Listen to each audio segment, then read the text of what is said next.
The Patriots, before they signed Ezekiel Elliott, offered Dalvin Cook $9.5 million without incentives. And there was no chance he was signing with the Patriots. It was really down to Miami and the New York Jets. I think he realized that Miami's starting a season with Jalen Ramsey out. Tua, you can't expect him to be healthy a whole season because he never really is. Waddle was in and out with injury, too. Waddle, some of their defensive players, they're going into the season not at 100%. I think Dalvin Cook was weighing his options. AARON Rodgers, with the young talent that the Jets have, I think he believes that he has a better chance of winning a Super Bowl with the Jets than he does with the Miami Dolphins. You look at Dalvin Cook with Breece Hall, Garrett Wilson, Mecole Hardman, and Conklin. If they can figure out how to protect Aaron Rodgers, I think Robert Saleh is a good coach. Why is Mekhi Becton playing on the second team? I understand you bring in Billy Turner. He's an old Packer, and now the Jets are trying to set up a package with Bakhtiari. He's been a tackle for Aaron Rodgers, the left tackle for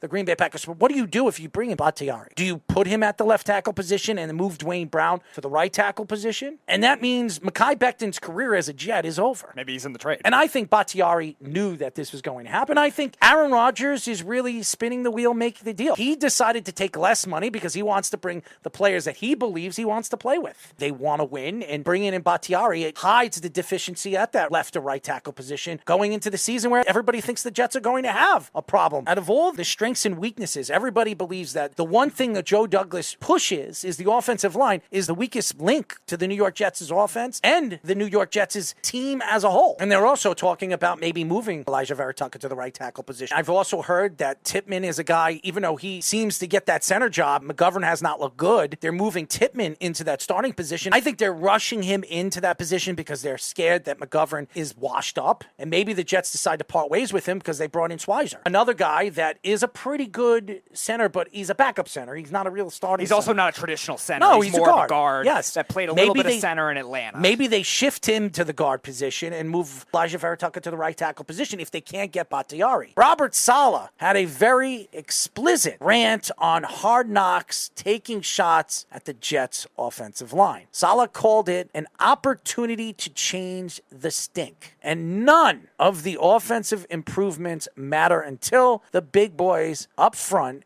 change who they are. Aaron Rodgers said his concerns of the Jets' offensive line was pretty low and said, we've got some time. The Jets were without Laken Tomlinson, Dwayne Brown, Elijah Vera-Tucker, 3 Pro Bowl players in the joint practices this week against the Buccaneers. Robert Saleh also had Mekhi Becton practicing with the second team this week despite all these injuries. You should not question Robert Saleh. I love his enthusiasm. I love his rants. I've never seen a coach call out not just one player, a whole line on Hard Knocks. That shows a different personality. That shows a different leadership that the New York Jets have not had. Now, Rex Ryan was a player's coach, and Robert Saleh, I've heard, is a very big player's coach. But Robert Saleh has a lot to prove this year. And if the Jets don't make the playoffs this year with the talent that they have, bringing out Rodgers, bringing Dalvin Cook, if they're going to trade for a piece here and trade for a piece there and save $30-something million for Aaron Rodgers to cut money out of his salary so they can bring in more players and they can't make the playoffs, Robert Saleh is going to be looking for a new defensive coordinator job because he's not going to be the coach here in New York. Yeah, last year I was mentioning a lot of things with the stubbornness of the coordinators, and Robert Saleh has always been that way with his defense when it comes to the system that he runs to, and that's why they brought in all this pass rush depth. They brought in specific player types,